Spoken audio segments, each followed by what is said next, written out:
understanding the system when it comes to doing videos. Like we have to do a full rap book and dictate how much we spent and why we spent it. So, you know, even rapping out your production is a lot of work too. You know, it doesn't stop after we film it. We go into post-production. One of the biggest obstacles artists face in the music game is access. Getting access to the people that can make it happen, or access to the information and resources you need to get to the next level. That's the key. That's why you need two of the biggest in the game on your side. Introducing J.R. McKee, Boomman. Welcome to the real industrial plug. You heard me? Okay, so Princess, boom. Artist come to me, right? Or you, I'm sorry. Artist comes to the producer, or the video commission comes to the producer. My budget is $10,000 for this video.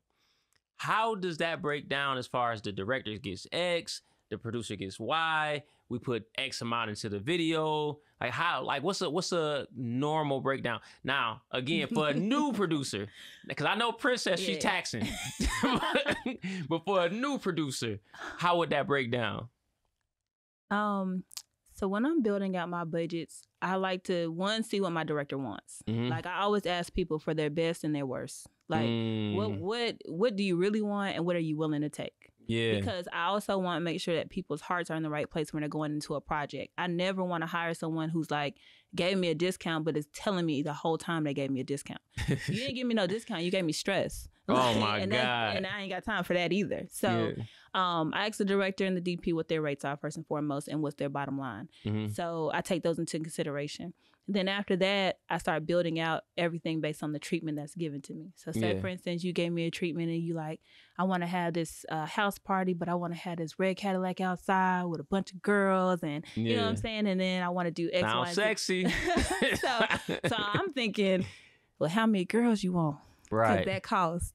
You know, I got to talk to my casting director, or I'm going to do the casting myself so I can save you some money, right? Because we only got 10,000. So how much each girl, most video girls are making between low end 150 and then super high end 1,000, but right in the middle is about that $400 to $500. So I'm like, you want some really bad girls, or you want somebody from the block? Which one? you want quality or quantity? You got to tell me. So we have those creative conversations so I could put numbers to it. So then you want this red Cadillac. Okay. We only need it for 2 hours because I ain't got 4 hours. We ain't got 4 hours. Yeah, we ain't got 4. We got 10K. That's it. That's all we got. So I'm gonna get it for 2 hours and I'm gonna put that on the line. Yeah.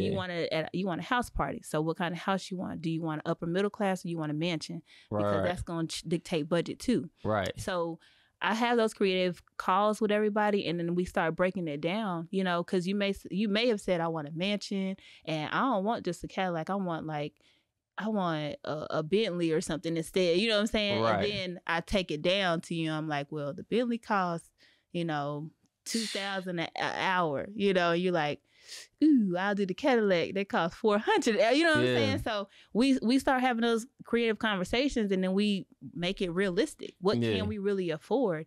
But it's still got to look good at the end of the day, because that's the only thing that people care about. So we find a common balance, but everything has a dollar price attached to it. Right. Whether it's the girls, whether it's the cars, whether it's the houses, whether it's the wardrobe you got on, whether it's the light fixtures, whether it's the camera we using, you know, that's all the dollar price.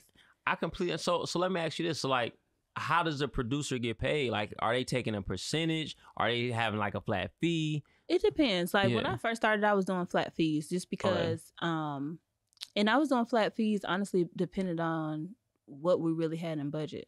You know, sometimes I would, if it was more so like a artist that can build my name, then I may just take a lower cut just because I knew that this looked good on my resume, my website or whatnot, on my reel. So it just depends. But nowadays, like most producers, and we take a percentage. So our fee is usually, or we do a daily rate. That's a flat fee, but that's for pre-production, production and post. So we're usually on a project for like 8 to 20 days, you know, so, and we're getting a daily flat fee, or you could take like 8 to 12%, depending on if you're in commercial music video world or whatnot. Right. Got you. Okay. So listen, I don't know if y'all have been taking notes, but you have messed up severely if you didn't just write down the blueprint to how to be a producer in the music industry. You know what I mean? That's the blueprint. So look, so now that we've given them the blueprint, let's get back to talking about Princess. Okay. All right, so Princess, tell me this. You told us your first experience in producing. Mm-hmm. At what point did you take this serious? Like, this is my business. This is my bread and butter. Like, give us some of that mindset and that moment when you started to do that. Honestly, at that moment, like once he told me what I was, once he told me what I was and I realized what I did, I think a lot of people forget to like look at our accomplishments. We just start working. Yeah. But then when I sat back and I looked at why he said I was a producer after like reading in on it, I was like, oh, I'm claiming that shit. Like, that's what I am. Yeah, and from that moment, from that moment on, I was like, oh, I'm a producer. Like, so everybody I talk to, I'm a producer and a casting director. Right, you threw it in the bio.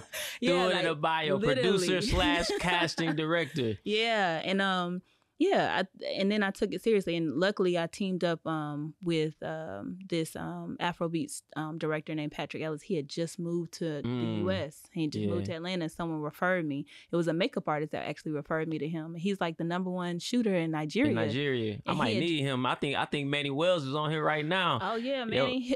Manny probably know Patrick. Yeah, but, I might need him for that one. No, okay, seriously. So when he came to the States, I was like, when she told me about him, I was like, yeah, I know him. It's literally Patrick Ellis and Clarence Shotted. That's the only two that we knew at the time. Yeah. And so he had just moved, and I was like, yo, I'm doing all his videos. So she set up the meeting, and I did all his videos. So I worked with every Afrobeats artist before Americans cared really about Afrobeats. But I literally was with Yemi Alade. I was with Davido. I was with Scales. I was with Fino.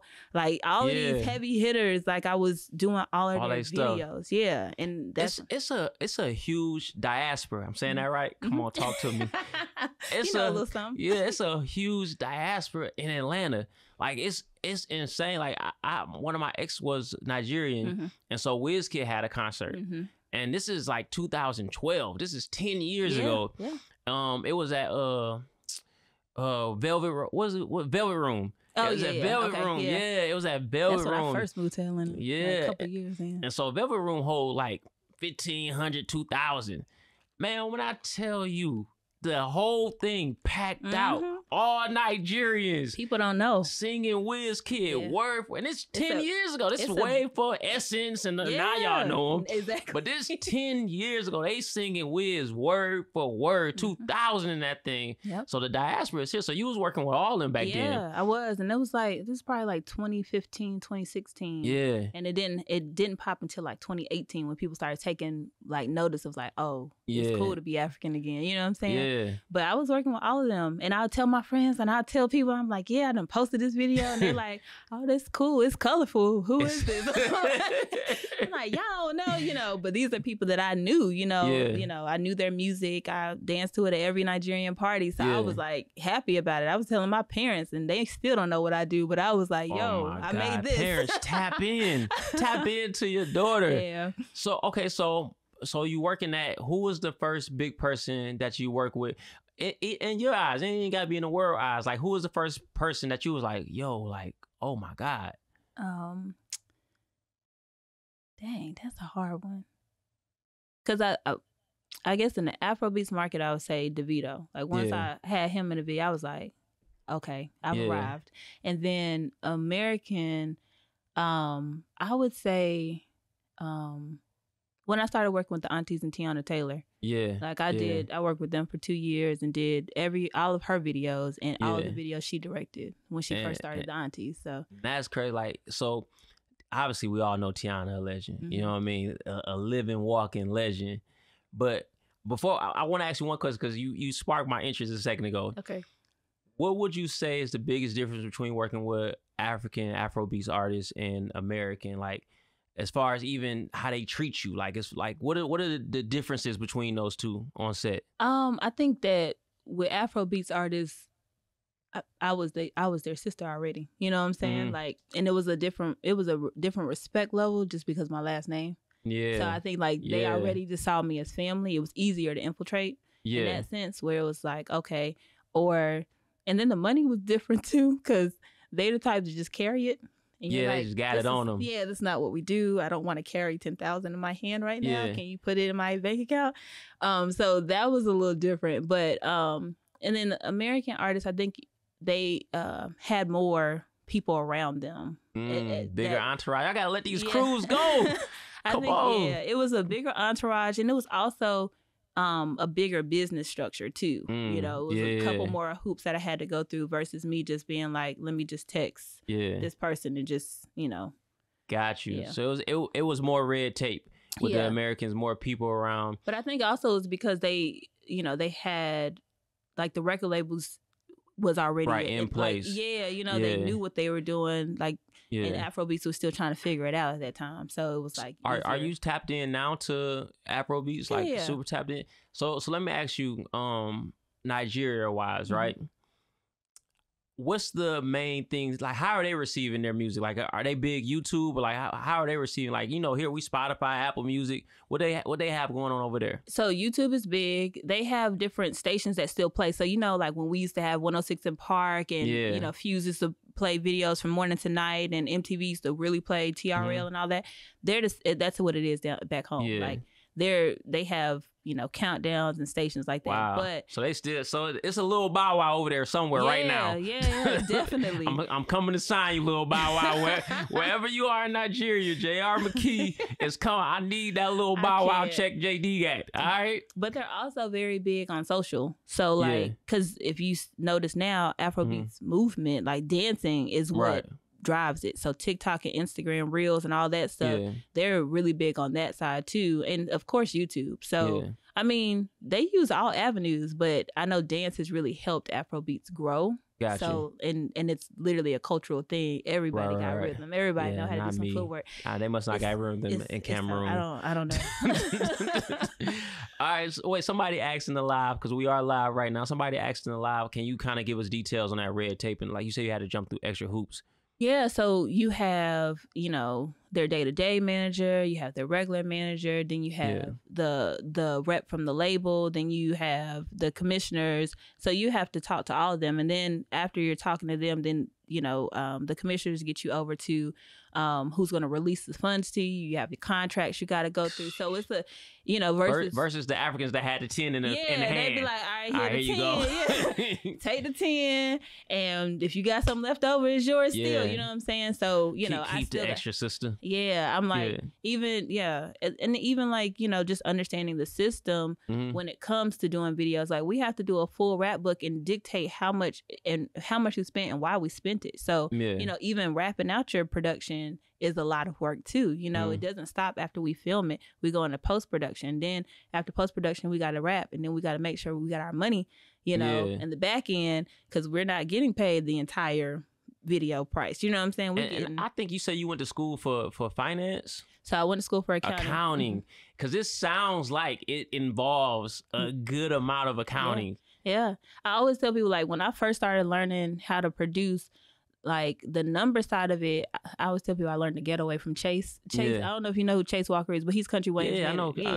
So Southern Bred. Yes. Come on now. You gotta know. So Chase was like the first person. Like, Chase was somebody who he did videos. He would direct or whatever. And he'd just call me to come dance. I'd be like, 30 minutes is all I got. And he'd be like, all right, I'm gonna call you once we're about to start. You come in, you leave out. So we was like cool like that. And so when I told him I wanted to start producing, and he was directing and producing all of his content, he was the first person that actually took me seriously. So he taught me, like, shout out Southern Bred, man. So he like taught me the ghetto way to do stuff. Like, on an Excel spreadsheet, just write it down. You know what I'm saying? Like, get a notepad, get an Excel spreadsheet, just write down your numbers and do that. But it's a lot different, you know, when you turn it into the label.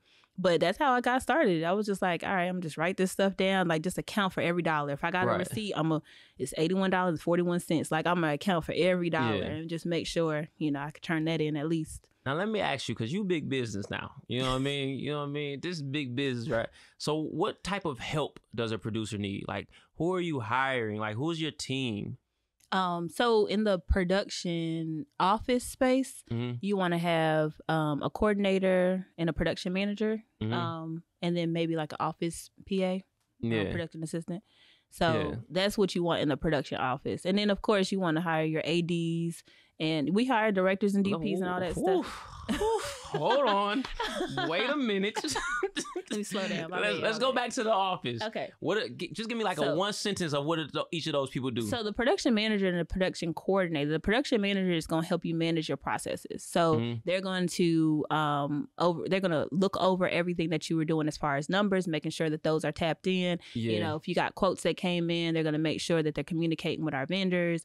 They're going to make sure anybody that you wanted hired is hired, or you could possibly help. They can either negotiate or you can as far as their rates go. So they just really help manage the processes. Right. And then the coordinator is going to be the one that's talking. And they're helping the production manager coordinate everything. So like if we've put a time frame on something, or if we wanted to have a conversation with our crew, they're going to be the people who are, the first point of communication for them. Okay. So that is, we just we put the red tape there. So I'm the last person that needs to be. Big business. Whatever. Big business. You know how we coming. But yeah, so we have those. And then the office PA, same thing. They're just, making sure they communicate everything effectively to the team, making sure that emails are being sent, deal memos are being sent, NDAs are being signed, making sure all the paperwork is tidied up for the office. Okay. Now you stepped out the office and okay, good. Give me the outside office. So there's a lot of people, but I would just say the department heads. So we have our AD, which is our assistant director, and they are the person, our first AD. They deal with the scheduling, right, of the shoot or whatever, or the film. So I work heavily with them because, like I said, we manage time and money. So the time aspect comes from the schedule. So we talk to the AD heavily to make sure that whatever their decisions they're making on the schedule makes sense with the money that we're spending. So if I have an AD that sends me a schedule and they're saying, we're going to start here in the podcast room, and then we're going to go outside, and then we're going to come back here in the podcast room, I'm going to be like, why? Why would we do that? Why didn't we just shoot everything that we needed to shoot in the podcast room, wrap this out, and then go outside? Right. No point for us to stay here. Right. Now I'm paying extra money. You know what I'm saying? So me and the AD really have those deep conversations to understand how our flow is going to be. Right. So, and then they have a second AD who helps them as well. And second AD focuses more on the talent. So in music video world, the first AD is going to deal with our A team, which is our first, our first team. And then the second AD is going to deal with like our background extras and all that. We have our gaffer, who is over our lighting. Right. So they're going to dictate what lights we need to use for us to get what we need. And then our key grip. And they working with the DP. Yep, they work heavily with the DP. Yes, okay, you learned a little something. And then our key grip. Yeah. So they basically build what we put lights on. Yeah. So they're gonna build those C-stands and everything for us to put the lights on. Yeah. So that's our lighting team. We have our camera team, which is our operators, our first AC. Okay. Hold on. What first? Hold on. I need everybody to drop the queen emojis in the comments. I need some bombs going off. I need some burp. Give me some effects right now. Wait a second. I can't. Listen, real bosses in the building.